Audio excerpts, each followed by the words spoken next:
हरियाणा के टोहाना विधानसभा में है, जाखल क्षेत्र है। अभी पिछले दिनों एक वीडियो बनाई थी और एक आर्टिकल भी लिख के जारी किया जिसमें कहा गया कि टोहाना विधानसभा से अब की बार को सभी पार्टियां अग्रवाल समुदाय के कैंडिडेट में इंटरेस्ट ले रही हैं और वो सभी चाह रहे हैं कि अब की बार एक खोज ये भी रहे कि अग्रवाल समुदाय के किसी व्यक्ति को टोहाना विधानसभा से लड़वाया जाए। और ऐसे एक उम्मीदवार मेरी निगाह में आए जिनका नाम है आदित्य बंसल, आम आदमी पार्टी से हैं, अग्रवाल समुदाय से संपर्क रखते हैं। और मैं इनसे यही जानने का आज प्रयास करूंगा कि इनके पास इस तरह का कोई सर्वे है कि नहीं, या फिर ये इंटरेस्टेड हैं कि नहीं। इसके अलावा भी टोहाना विधानसभा की कई समस्याओं के बारे में बात करेंगे। तो आप हमसे जुड़े रहें इस पूरी वीडियो से और इसको लाइक करें, शेयर करें। काफ़ी महत्वपूर्ण बातें होने वाली हैं और लगातार ये वीडियो आप देख रहे हैं। तो टोहाना विधानसभा का आपके जातीय समीकरण क्या रहेगा, इसके ऊपर भी बातचीत करेंगे। तो आदित्य जी, आपका स्वागत है। बहुत बहुत धन्यवाद नवल जी। आदित्य जी, एक चर्चा चल पड़ी है टोहाना विधानसभा में कि सभी पार्टियां अग्रवाल समुदाय के कैंडिडेट में इंटरेस्टेड हैं। आप इसको किस तरह से देखते हैं? देखिए, ये तो बड़ी अच्छी बात है कि अगर पार्टियां, और साथ में मैं कहना चाहूँगा कि अगर उसमें बीजेपी भी है तो एक सरकार भी अगर एक समुदाय की तरफ पर्टिकुलर जो हमेशा अपेक्षित रहे हैं। और अग्रवाल समुदाय में आप ये मत लगाइए कि सिर्फ अग्रवाल आते हैं। आज मेरा ये मानना है कि जो भी व्यापारी जी या कोई भी वर्ग जो व्यापार करता है या बिज़नेस करता है, अग्रवाल कम्युनिटी और बिजनेसमैन जो सामाजिक जुड़ा हुआ आदमी है, वो सब एक हैं आज। इनमें कोई, वैसे तो हमारा ये मानना है कि जातीय मतभेद होना नहीं चाहिए, मगर अगर ये करते तो एक अपेक्षित समाज रहा है जो आज तक हर सरकार द्वारा नकारा जाता रहा है। और हमारी हमेशा से ये मांग रही है कि जिस तरह से हमारा योगदान सरकार में रहता है, हमारा योगदान देश में रहता है, देश को चलाने में हमारा योगदान रहता है, सामाजिक संस्थाओं में योगदान रहता है, उसके बावजूद अगर आज हमारी कोई समस्या है तो उसका हल करने का किसी सरकार ने प्रयत्न नहीं किया। आप आम आदमी पार्टी के हाई क्लास नेताओं से भी मिलते रहते हैं, वहाँ भी कुछ इस तरह का सर्वे चल रहा है, कुछ चर्चाएं चल रही हैं? देखिए, जो ये शीर्ष नेतृत्व की बात होती है ये हमारे लेवल की नहीं है। वो जो हमारा शीर्ष, नहीं, कोई सुबगाहट हो कोई इस तरह की, क्योंकि देखो जातीय समीकरण से कोई भी पार्टी बच नहीं सकती। बिल्कुल। देखिए, पर मेरा मानना है कि जातीय समीकरण से ज़्यादा अच्छा होता है कि अगर हम आपसी भाईचारे को साथ में लेकर चलें, 36 बिरादरी को। आप इंटरेस्टेड हैं? बिल्कुल हैं। अगर आम आदमी पार्टी आपको मौका दे विधानसभा के लिए, देखिए पार्टी मौका देती है तो बहुत अच्छी बात है, नहीं तो आप खुद भी फाइल लगाएंगे? मैं आपको ये कहना चाह रहा हूँ कि इस बार विधानसभा में हम अहम भूमिका में रहेंगे। अहम भूमिका में रहेंगे। अच्छा, टोहाना विधानसभा की बात कर रहे हैं, पहला सवाल क्लियर हो गया कि आप इंटरेस्टेड भी हैं, पार्टी भी गाय बगाए इस तरह से सोच रही है। तो टोहाना विधानसभा की क्या समस्याएं आप मुख्य मानते हैं, वो थोड़ा सा आपने सर्च आउट किया है, या लोगों की समस्याएं कैसे आप तक पहुँचे, इसका भी कोई साधन आप क्रिएट कर रहे हैं? देखिए, सबसे पहले तो समस्याएं जो हैं वो लोगों से पता लगती हैं, लोगों के बीच में जाने से पता लगती हैं। काफ़ी लंबी लिस्ट बनी हुई है हमारी समस्याओं की, जिनमें ज़्यादातर समस्याएं मूलभूत सुविधाएं हैं, हॉस्पिटल्स की, रोड्स की, पानी की, बिजली की। नहीं, लोगों की सुविधाएं, आप लोगों की समस्याएं आप तक पहुंचे हैं, या आप खोज रहे हैं, या कोई सर्वे करवा रहे हैं, क्या कर रहे हैं? लोगों के पास भी जा रहे हैं, सर्वे भी हो रहा है। बल्कि इसके साथ साथ मैं आपके माध्यम से भी ये लोगों को बताना चाहूँगा कि हमने अभी हाल ही में अपना एक जन संवाद के नाम से प्लेटफॉर्म लॉन्च किया है। adityabansal.org के नाम से वेबसाइट है, उसका लिंक भी हम आपके साथ इस वीडियो के माध्यम से शेयर करेंगे। आपको कोई परेशानी है, आपकी कोई समस्या है, हालांकि उसमें हमने कई समस्याएं फाइंड आउट की हैं जो मेन समस्याएं लोगों को आ रही हैं। उसके अलावा भी अगर आपकी कोई समस्या है तो आप आपका नाम, आपका फ़ोन नंबर और आपका एड्रेस डालिए, अपनी समस्या लिखिए, और विदिन 15 मिनट्स हमारी टीम आपको कॉन्टैक्ट करेगी। और जो भी संभव प्रयास हम कर सकते होंगे, या जैसे भी आपकी मुश्किल का निवारण हम कर सकते होंगे, हम आपके साथ चलेंगे और आपकी हर समस्या को हल करने में हमारा पुरजोर प्रयास करेंगे। तो कितनी देर में आपकी टीम उनसे संपर्क कर लेती है? विदिन 15 मिनट्स कर लेते हैं, 15 मिनट में। तो उसके बाद उसको हल करवाने तक आपका सहयोग रहेगा? बिल्कुल रहेगा। देखिए, इसके माध्यम से कई बार क्या होता है, इसमें हर तरह के लोग होते हैं। कई बार एक ऐसी समस्या होती है जो समस्या नहीं होती मगर किसी व्यक्ति के लिए वो समस्या बन जाती है। तो उसको हमें, इसीलिए हमने इसको प्लेटफॉर्म पे डाला है कि अगर हमारी टीम उनको कॉन्टैक्ट करती है, सपोज़ कीजिए आप कह रहे हैं आपका बिजली का बिल ज़्यादा आ रहा है, हमने आपको सबसे पहले ये कह दिया कि आपके बिल की हमें फ़ोटो भेज दीजिए। क्योंकि देखिए, हम यहाँ से पहले अगर मान लीजिए 20 किलोमीटर दूर से किसी का आया है तो वहाँ पे जाने से अच्छा फ़ोटो, आज फ़ोन हर कोई यूज़ कर रहा है, स्मार्टफोन हर किसी के पास है, फ़ोटो आई उसमें हमें देख के भी पता लग जाता है कि इसकी समस्या क्या है, क्या नहीं है। ठीक है। कई बार लोग समस्या ना होते हुए भी कांटेक्ट करने की कोशिश करते हैं। अच्छा, एक समस्या है इस एरिए की जो विशेष तौर पे जिला फतेहाबाद के जाखल क्षेत्र की है। पिछली बार बाढ़ आई थी यहाँ पर और बाढ़ में लगभग 2 महीने तक पूरी फसल और आबादी काफ़ी प्रभावित रही। अब की बार भी बाढ़ की संभावनाएं बताई जा रही हैं, मगर उससे पहले प्रशासन जो है सचेत होकर तैयारियां भी कर रहा है। तो इस तैयारियों में आपको कहीं कोई खामी नज़र आती है या फिर आप कोई सुझाव देते हैं प्रशासन को? हमें तो आज तक तैयारियां नहीं नजर आ रही हैं। आप कह रहे हैं तैयारियां करते नजर आ रहे हैं, कहाँ अभी मीटिंग हुई इनकी? कोई प्रेस नोट? नहीं, तो मीटिंग्स या प्रेस नोट से तैयारियां थोड़ी होती हैं। आप ये देखिए, पिछले साल इसी समय पर बाढ़ आ गई थी या बाढ़ की संभावनाएं बन चुकी थी, और जहाँ जहाँ से ब्रीच हुआ था, जहाँ जहाँ से पानी टूटा था, ये प्रकृति ने हमें एक संकेत दिया पिछली बार कि जो पानी का रास्ता है वो ये रास्ता है, पानी इस रास्ते से जाएगा। पानी अपना रास्ता खुद बनाता है, बट पानी ने पिछली बार जब वो आया, हर एरिया में आया, पंजाब हरियाणा में आया, उसने अपना रास्ता हमें बताया। उसके बावजूद पिछली बार हम उसको प्राकृतिक आपदा मान सकते हैं, उसका दोष परमात्मा को दे सकते हैं, मगर इस बार भी वैसे हालात बनते हैं तो इसकी दोषी सरेआम सरकार होगी। क्योंकि जब सरकार को पता है कि पिछली बार यहाँ से ब्रीच हुआ था, यहाँ से पानी टूटा था, तो आज तक सरकार ने उसके लिए क्या प्रबंध किए हैं? पिछली बार जहाँ जहाँ से पानी ब्रीच हुआ था, आज तक उन नाकों को भरा नहीं गया है। लोगों ने पर्सनल अपने पैसों से उनको भरा गया। तो सरकार की मीटिंग्स की ज़रूरत क्या है जब लोगों ने काम करना है?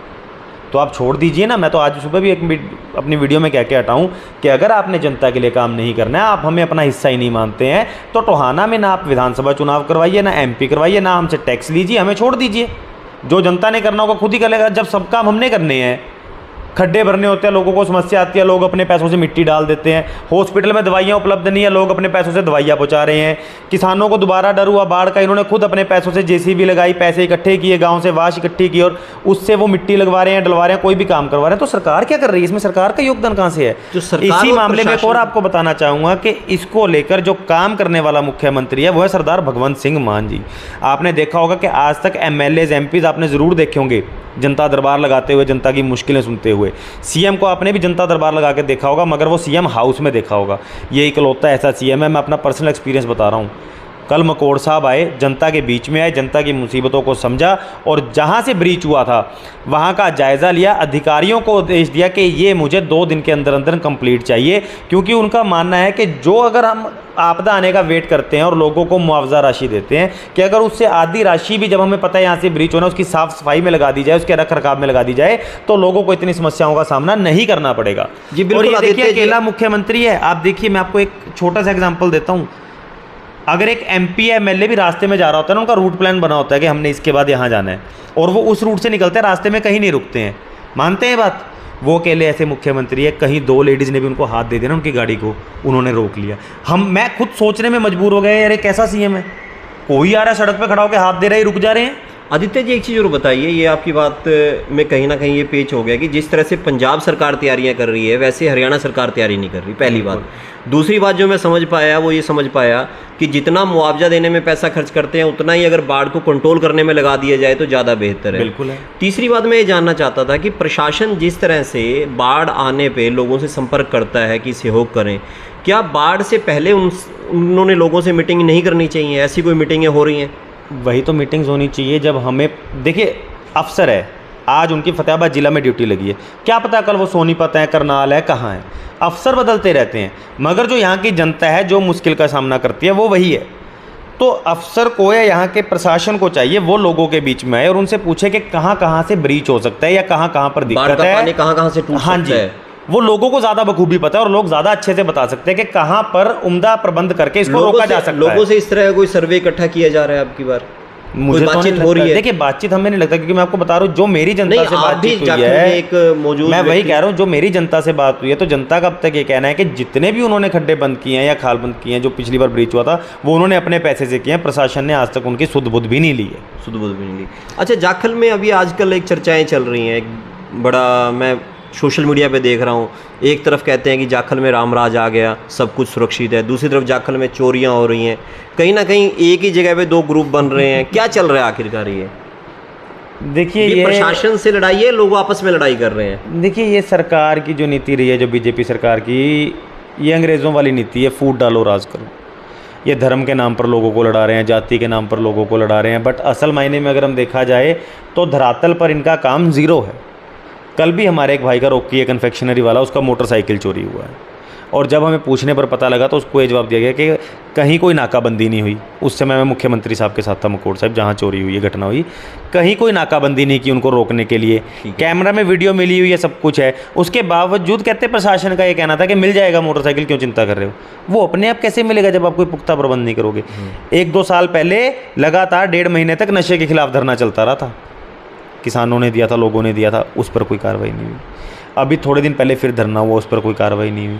कि इस सरकार में काम से ज़्यादा धरने होते हैं। अगर आपको काम करवाना है तो ये थोड़ी है कि आप अफसर के पास गए, आपने मांग पत्र या लेटर दिया और आपका काम हो गया। आपको उसके लिए धरना करना पड़ता है, 4 लोगों को इकट्ठा करना पड़ता है, तब जाकर आपकी सुनवाई होती क्यों है। होता है कि धरना क्यों देना पड़ रहा है? वो तो सरकार बताएगी ना, जब लोगों की सुनवाई नहीं है, लोग हताश हो चुके हैं, परेशान हो चुके हैं। आप ये बताइए, आज काफ़ी समय से मंडी में चौकी की मांग रही है। पुलिस चौकी जो है, पुलिस चौकी जाखल मंडी में होनी चाहिए, क्योंकि देखिए पुल क्रॉस करके यहाँ तक आना, उसमें पुलिस को भी समय लगता है और लोगों को भी परेशानी होती है, और चोरों के लिए इजी टारगेट है। उनको पता है कि जब तक पुलिस यहाँ से आएगी हम निकल चुके होंगे। दोनों तरफ बॉर्डर लगता है, इनफैक्ट 3 तरफ बॉर्डर लगता है पंजाब का, तो चोरों के लिए निकलना बड़ा आसान है। कि अगर यहाँ पर एक चौकी होगी तो लोगों सुरक्षित महसूस करेंगे और चोरों में डर का माहौल बनेगा। तो आप चाहते हैं कि पुलिस चौकी हो? मैं नहीं चाहता, समस्त मंडीवासी भी यही चाहते हैं। मंडीवासी भी बिल्कुल चाहते हैं। उसके लिए जगह देने को भी तैयार है। उसके लिए जगह, सरकारी जगह भी पड़ी है, हमारी जगह देने की तो जरूरत ही नहीं है। मैं वही कह रहा हूँ कि हर मिला के जगह है, सरकारी चिन्हित जगह है, वो दी जा सकती है, वो वहाँ से बन सकता है, कोई बड़ी बात नहीं है। अच्छा, एक चीज़ और इसके लिए हम ज्ञापन भी लेकर जा रहे हैं, मांग पत्र भी मैं मंडी वासियों की तरफ से सबके साइन कराकर हम सीएम साहब के पास लेके जाने की कोशिश कर रहे हैं कि उनको दी जाए और हमारी मांग को दुरुस्त किया जाए और हमारी समस्या को सुना जाए। हमें यह भी उम्मीद है कि अब चुनाव भी सिर पर है, तो क्या पता इस काम में और तेज़ी आ जाए और ये कार्य जल्दी से हो जाए। आपके यहाँ पे जाखल में शायद किसान अभी धरने पर हैं, पिछली बार जो बाढ़ की फसल तबाह हुई थी। बिल्कुल, उनके लिए भी कुछ कर रहे हैं? उनके लिए आप देखिए ना, आप खुद कह रहे थे कि प्रशासन तैयारियां कर रहा है, मीटिंग कर रहा है। पिछली बार का मुआवजा तो अभी तक दिया नहीं है, किसान धरने पर बैठे हैं। और अब ये कह रहे हैं हम तैयारियां कर रहे हैं, तो कहाँ की तैयारियां? आप धरातल पर काम देखिए ना, सिर्फ काम कागजों में हो रहा है। अच्छा आदित्य जी, एक और बताइए, आप टोहाना विधानसभा का जिक्र करते हैं और आप ये उम्मीद भी करते हैं कि टोहाना विधानसभा की टिकट आपको मिल जाए आम आदमी पार्टी से, पर आपकी टोहाना विधानसभा में उस तरह की हलचल दिखाई नहीं देती लोगों से मिलने मिलाने की। उसको लेकर भी कोई रोड मैप तैयार कर रहे हैं? बिल्कुल कर रहे हैं। देखिए मेरी पूरी कोशिश है मैं लोगों के बीच में जा सकूं, और जो विधानसभा एटलीस्ट, देखिए टिकट मिलना ना मिलना वो बात की बात है, चुनाव लड़ना ना लड़ना बात की बात है, मगर जब हम एक क्षेत्र की बात करते हैं तो मेरा ये भी मानना है कि कम से कम क्षेत्रवासी हमें जानते तो हों, पहचानते तो हों, तभी वो कोई, अगर कोई मुझे जानता ही नहीं है तो वो अपनी समस्या बताएगा क्यों? तो उसके लिए हम रोड मैप तैयार कर रहे हैं। मगर आप जानते हैं कि जब एक आदमी फील्ड में आता है तो हर एक, मेरा ये मानना है कि अब क्या है कि विधानसभा लड़ने के लिए मैं टोहाना में भी हाथ डाल दूं, मैं जो आसपास के गांव में वहां हाथ डाल दूं, और जो मेरा एरिया है उसको छोड़ दूं, कि एक रोड मैप तैयार किया जाए, उसके अकॉर्डिंगली चला जाए। एक सिस्टमेटिक वे से लोगों की तरफ मैं पहुंचना चाहता हूँ, हड़बड़ाहट में नहीं पहुंचना चाहता कि लोग कहें यार वो तो आया था सिर्फ नाम बता के। जनसंवाद जो वेबसाइट है, ये हम माना जाए उसी का पहला कदम है। तो आदित्य जी, जो जितनी भी आपने समस्याएं बताई और अभी बाढ़ से पहले भी हमने बातचीत कर ली, तो आपको क्या लगता है कि आने वाला राजनीतिक परिदृश्य इस तरह का रहेगा कि पार्टी आप पर टोहाना में दाव खेलेगी? देखिए वो पार्टी के शीर्ष नेतृत्व का, आपने कहीं कोई फाइलिंग लगाई या फाइलिंग अभी नहीं चल रही कहीं? अभी फाइलिंग कहीं नहीं चल रही। फाइलिंग कहीं नहीं चल रही, मन पूरा है? मन है, जनता की सेवा का मन है करने का, मगर जैसा जनादेश कहेगा उस हिसाब से हम चलेंगे। देखिए जनता खुद ब खुद बता देती है कि वो क्या चाहती है आपसे। अगर जनता का हमें लगेगा कि जनता इस बार तैयार नहीं है, जनता हमें मना करती है, तो हम जनादेश के साथ चलेंगे। पर आपका मन है? ये हमारा मन तो लोग क्या ही देते हैं ये वाली बात तो। नहीं, मेरा मन जरूर है, मैं कह रहा हूँ मन जरूर है, मगर अगर हम लोगों के मन को ही ना भांप पाए कि अब देखिए चुनाव भी एक लड़ना है तो उसमें खर्चा भी आता है, कि अगर जनता ही नहीं चाहती हम चुनाव लड़े तो हम वो पैसा स्पेंड करना या किसी को करना, उसको हम और अच्छे कार्य में लगा सकते हैं। आदित्य बंसल जी हैं, बड़े साफ स्पष्ट वक्ता हैं और लोगों से मिलने जुलने वाले हैं, और बड़ी अच्छी एक वेबसाइट जो है इन्होंने अभी शुरू की है, जनसंवाद.org के नाम से, ORG। हाँ जी, जनसंवाद ORG के नाम से आप उस पर टोहाना की समस्याएं इन तक डाल सकते हैं, जिससे आपको भी पता लगेगा कि आदित्य अपने काम को लेकर कितने सीरियस हैं या आपकी समस्याओं पर कितनी सुनवाई करते हैं। और इन्होंने स्पष्ट तौर पर ये कहा कि जनता अगर चाहेगी, बाकी इनका मन है, ये चाहते हैं कि चुनाव लड़ें, और जनता चाहने में भी इन्होंने और स्पष्टता कर दी जो मेरे को बहुत कम लोगों से मिली है। कहते हैं कि पता लगना चाहिए, ऐसा ना हो कि हम अपने टाइम को और अपने पैसे को गलत दिशा में खर्च करें, फिर हम उसको और अच्छे ढंग से लोगों की सेवा में खर्च करेंगे। आप इस वीडियो पर क्या सोचते हैं अपने बारे में ज़रूर बताएं। और बाढ़ को लेकर आपको क्या लगता है कि प्रशासन सच में पूर्व तैयारी कर रहा है या इससे और भी पुख्ता तैयारी होनी चाहिए? इन सब पर आप अपनी बातचीत रखिए। इसके अलावा इस विषय पर भी बातचीत रखेंगे, क्या आपको भी ये लगता है कि टोहाना विधानसभा से अब की बार सभी पार्टियां अग्रवाल समुदाय के कैंडिडेट में इंटरेस्टेड हो सकती हैं? हम फिर मिलते हैं नई वीडियो के साथ। कैमरे के सामने मैं हूं नवल सिंह और मेरे साथ हैं विक्की खुराना।